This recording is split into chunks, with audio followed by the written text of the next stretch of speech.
এবং তাদের সহযোদ্ধারা তাদের মূল্যবান অঙ্গ হারিয়েছে। আমরা সেই সকল শহীদ এবং আত্মত্যাগী মানুষকে সালাম জানাচ্ছি। সম্মানিত সুধী, আজ আমাদের দায়িত্ব নতুন এক ধাপে উপনীত। এই ত্যাগের মধ্য দিয়ে অর্জিত নতুন যে সুযোগ, এই সুযোগকে কাজে লাগাতে হবে। আমরা যেখানে আছি, এই দেশের 17 কোটি মানুষের ভাগ্য উন্নয়নে আমাদেরকে শপথবদ্ধ হতে হবে। আমাদের মেধা, যোগ্যতা, সততা, আমানতদারি এদেশের সার্বভৌমত্ব রক্ষায় সদা সচেতন এবং সজাগ রাখতে হবে। দেশ বিদেশের নানা চক্রান্ত কখন মাঝে মধ্যে শকুনের থাবা হয়ে আমাদের সার্বভৌমত্ব ছিনিয়ে নেওয়ার জন্য তারা অত্যন্ত ন্যাক্কারজনক ভূমিকা এখানে রেখে যায়। এই জাতীয় বিষয়ে আমাদেরকে সদা সজাগ থাকতে হবে। আপনাদের অধিকাংশের কোলে সন্তান আছে। এই সন্তানদেরকে আগামী বাংলাদেশ গড়ার কারিগর হিসেবে তৈরি করার জন্য যোগ্যতা, নৈতিকতা, দক্ষতায় সর্বোচ্চ শিখরে কিভাবে নিয়ে যাওয়া যায়, সেই জন্য আমি আপনাদেরকে বিশেষভাবে দৃষ্টি আকর্ষণ করছি। আমরা আজ চাকরি জীবনের শেষ প্রান্তে উপনীত। আমি 83 এসেছি, 10 বছরের সিনিয়র। 93 এসেছি, তারা আমার 10 বছরের কনিষ্ঠ হলেও বয়সের দিক থেকে 50 ছুঁই ছুঁই। এই বয়সে কপালে কারো কারো ভাঁজ পড়ে গিয়েছে, কারো কারো ভাঁজ না পড়লেও দায়িত্বের দিক থেকে তারা একটা দায়িত্বশীল জায়গায় উপনীত। আপনাদের যৌবনের চাঞ্চল্য এখন অতিক্রম করে আপনারা দেশের একজন দায়িত্বশীল নাগরিক হওয়ার যোগ্যতা অর্জন করেছেন। এই যোগ্যতা দিয়ে দেশ জাতিকে নিয়ে ভাবতে হবে। আজকে অত্যন্ত দুঃখজনক, বিগত বছরগুলোতে প্রতি বছর $16 বিলিয়ন দেশ থেকে পাচার করা হয়েছে।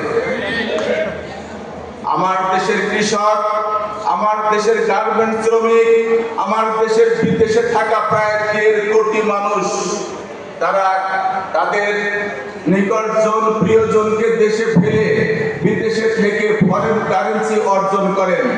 সেই ফরেন কারেন্সি দেশে পাঠান ফ্যামিলির উন্নয়নের জন্য, দেশের উন্নয়নের জন্য। আর দেশের এক শ্রেণীর শাসক গোষ্ঠী এবং এক শ্রেণীর ব্যবসায়ী, এক শ্রেণীর ধান্দাবাজ, সেই তাদের কষ্টার্জিত ফরেন কারেন্সি পাচার করেছে, দেশকে ভিখিরি বানিয়ে ফেলেছে। আজ ব্যাংকগুলোতে গেলে চেক পাস হয় না। দেশের রিজার্ভ ফান্ড চলে গিয়েছিল শূন্যের কাছাকাছি। নতুন সরকার আবার তারা এই ফরেন কারেন্সিটাকে একটা যৌক্তিক পর্যায়ে নিয়ে আসার জন্য গণধর্ম চেষ্টা চালিয়ে যাচ্ছে। আমরা এই দেশকে উন্নত করার জন্য, সমৃদ্ধশালী করার জন্য আমরা যার যার জায়গা থেকে ভূমিকা রাখবো। আপনারা শুনে খুশি হবেন, এই এডওয়ার্ড কলেজে গত এক সপ্তাহ রবিবার থেকে বৃহস্পতিবার এই মিলনায়তনে, রবিবার ছিল সায়েন্সের 11 শ্রেণীর শিক্ষার্থীদের নিয়ে সমাবেশ, সোমবার ছিল মানবিক এবং ব্যবসায় শিক্ষার ছাত্র ছাত্রী 11 শ্রেণীর তাদের নিয়ে সমাবেশ, মঙ্গলবার ছিল 3 গ্রুপের অভিভাবকদের নিয়ে সমাবেশ, বুধবার ছিল 11 সায়েন্সের শিক্ষার্থীদের নিয়ে, বুয়েট এবং মেডিকেলের ছাত্র নিয়ে এসে তাদের মাঝে মোটিভেশন এবং তাদেরকে টিপস দেওয়ার জন্য আয়োজন। গতকাল বৃহস্পতিবার ছিল ওই একই গ্রুপ ছাত্র ছাত্রীদেরকে নিয়ে বিশেষ ওয়ার্কশপ। রাজশাহী থেকে একজন দক্ষ, একজন বক্তা, একজন কৌশলী, তিনি এসে কয়েক ঘন্টা সেশন চালিয়েছেন। আপনাদের বলার উদ্দেশ্য হলো এডওয়ার্ড কলেজ সম্পর্কে আপনাদের বর্তমান অবস্থা জানার অধিকার আছে। এই কলেজ রাত্রিবেলা আপনি আসবেন, দেখবেন সারা কলেজ ক্যাম্পাস আলোকিত। আপনি দেখবেন আনসার শেড তৈরি হয়ে গিয়েছে। ইনশাল্লাহ আগামী মাসের প্রথমার্ধে আমরা এখানে প্রায় 16-17 জন আনসারকে নিয়োগ দিতে যাচ্ছি। তারা এখানে শৃঙ্খলা রক্ষার জন্য দায়িত্ব পালন করবেন। আমরা গতকালকে একটা আদেশ জারি করেছি, সকাল 9টা থেকে বেলা 1টা পর্যন্ত কোনো বহিরাগত ক্যাম্পাসে প্রবেশ করতে পারবে না। অভিনন্দন। আমি মোহাম্মদ ফজলুল্লাহ রিন্টু বেড়া উপজেলা শাখা, সবাইকে ধন্যবাদ।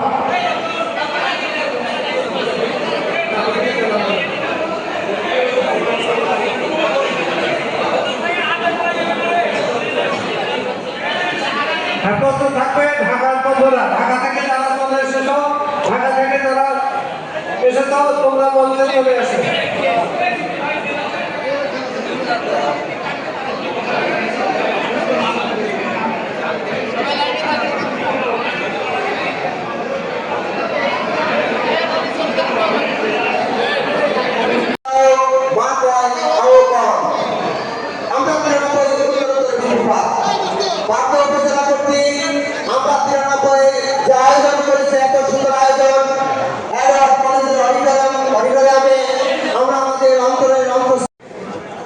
এবং মনি আজকের দিনে দায়িত্ব পালন করেছে, মনি চমৎকার ভাবে উপস্থাপনা করছে।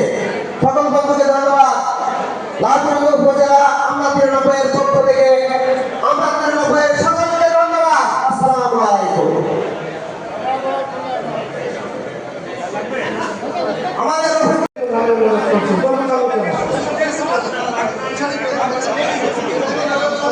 বন্ধুরা আসসালামু আলাইকুম। রোদ্রে কাঁপালে সবাই, গরমে আমরা অস্থির, আসলে আমাদের খরচ হবে না, তাই আমরা আসলে এটা অনেকে বিলাসিতা মনে করবে, তাই আমরা এটা নিয়ে নিই। ওমর আজকে সবাই জানা, আমরা যখন 93 সালে SSC পরীক্ষা দিয়েছি তখন আমাদের বাবা মার সবার উৎকণ্ঠা ছিল এবং সবাই আমরা আজকে চিন্তা করে 93 তখন হলে গিয়েছি।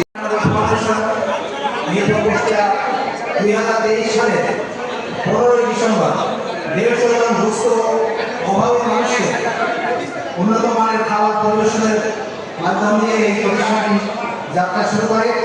এরপরে ওই দিনই প্রায় 300টি কম্বল শীতার্থ তাদের বাড়িতে বাড়িতে যে শিক্ষা সামগ্রী উপহার হিসাবে বিতরণ করেছি এবং তাদেরকে উৎসাহিত করা হয়েছে পরীক্ষায় সফলতা যাতে ভালো রেজাল্ট করে উদ্বুদ্ধ করা হয়েছে।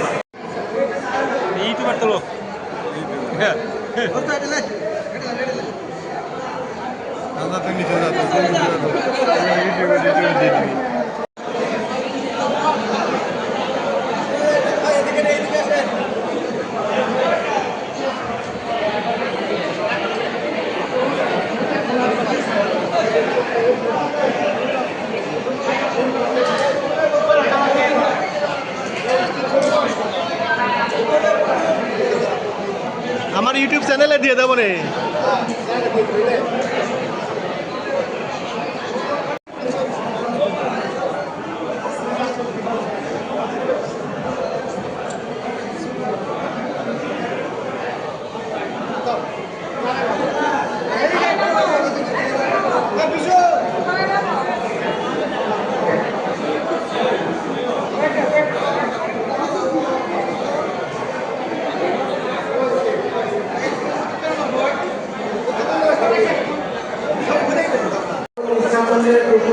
লাঞ্চ সেল দিতে পারো, তোমরা এখন চলে যেতে পারো। আমাদের